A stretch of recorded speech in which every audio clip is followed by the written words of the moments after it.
So, I've got 4 adopted, and they're all different situations, 2 through just a, kind of local agency, and 1 through foster care and 1 from international adoption. And we've always tried to, like all the books tell you and everything, talk about adoption, just kind of let the words flow out there and be really careful. And it's interesting to see their different responses. My oldest boy, who's 23 now, this year is the first year he ever even asked about. I mean, he's asked about it before. He's just said he had no interest in finding his birth mother, knowing about that or anything.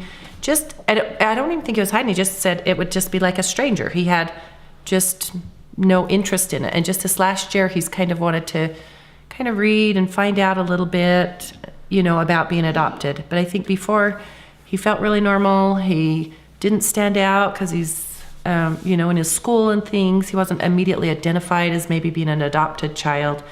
My daughter, Allie, who is Black and Italian and Croatian and Mexican, she has always been interested.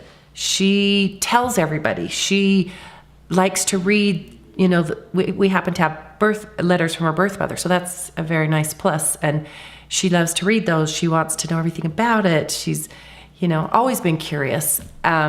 So, we've kind of given that, and it's a very positive thing. Then, like I said, my son, he seems to be very uninterested in wanting to know about it, doesn't want to really talk about it a lot. My son, who's Hispanic, and I'm not sure why. I tried to make it really positive, and I let him see what's available. We adopted him through the foster care program, and he has the most information. I have a video of his birth parents, and he has no desire to see it. He doesn't ask about it, and so then I've talked about my other daughter. So, I little things will come out once in a while, and I think there will always be, for sure, questions. No matter what, they really do want to know what their birth parents look like. That would just be a normal curiosity for anybody to kind of wonder, what their life maybe would have been like in a different way. And I think they always, I don't know how to say it. I think there's still out in the world just this little bit of a tiny concept that if you're adopted, it's a little bit of a bad thing. Because you'll see it even in TV now and in sitcoms and things. They'll say, oh, he was adopted. And like, mom never told you were adopted. And it's kind of like it's a joke. So a secret that we're ashamed of somehow. Yeah, right. And so, we work on that and everything. But I think those are just some issues that they'll probably face in different ways all throughout their years. Again, just like anybody might face something else. It'll just be one of theirs that they'll work through and see how they find that place in themselves. I agree with that. I think, Nathan, my children are still young, so the concepts are still very abstract for them. Sometimes he'll say things like, at my house in Haiti, did I have, and we'll say, remember you didn't have a house in Haiti, remember you were, and he doesn't remember a lot of things. He remembers the earthquake, he remembers some strange things that way, but I think it's hard to find a pin that you can, stick that concept to so that it stays in one spot for them. So we talk a lot about his birth mother. We actually do have a picture of her. We don't have any information for Sophia. So we just try to communicate that concept of having a parent that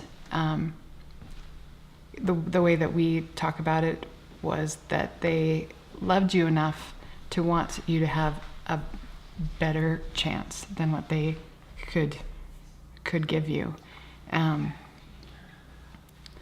Sophia's circumstances with being disabled are such that she is going to have a stigma whether or not she was adopted. And so, like you're saying, it's going to come up one way or the other. You have baggage. Everybody has baggage. So it's just being comfortable with who you are and what life's given you, I think.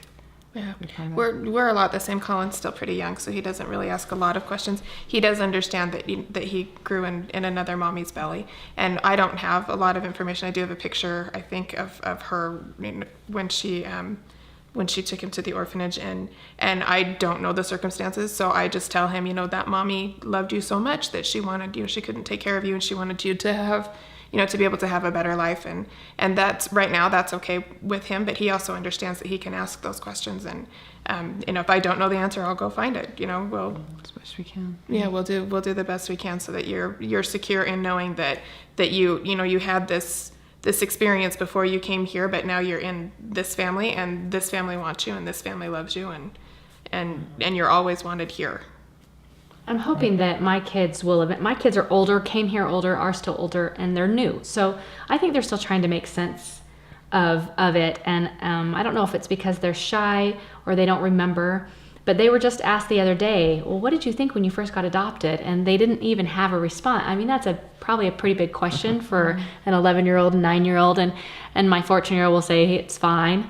And so, and I just try to keep it open. I don't want to bring it up too much, because if they're trying to just fit in and not be adopted all the time, but just be themselves, I try not to bring it up all the time. But when there's an opportunity to say anything about even their parents, because both of their parents were killed at an age when they remember, and so, or they died, they were killed in the earthquake, and so I will say, I bet your mom did this, or something like that. Every once in a while, I'll just say, just so that they know that this is an open discussion. It's not like I'm pretending that you weren't adopted, because that would be embarrassing for you. But I also have to be careful about bringing it up all the time, because sometimes I think they don't want to constantly be defined as different. And they are every day defined as different, because they're so obvious. They're in a white community and they're black, and their mom is white and they're not.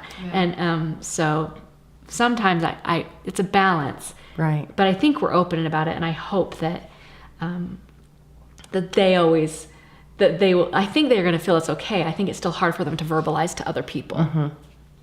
Well, and I think with my oldest son, Bo, I think he truly wasn't that interested. I mean, I don't think it was some psychological thing that he can't discuss it or anything like that. I think he just felt this is my home, these are my parents, these are my friends, and that was just kind of a foreign...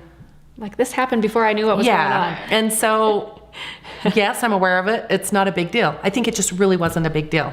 Yeah. And some kids it is, and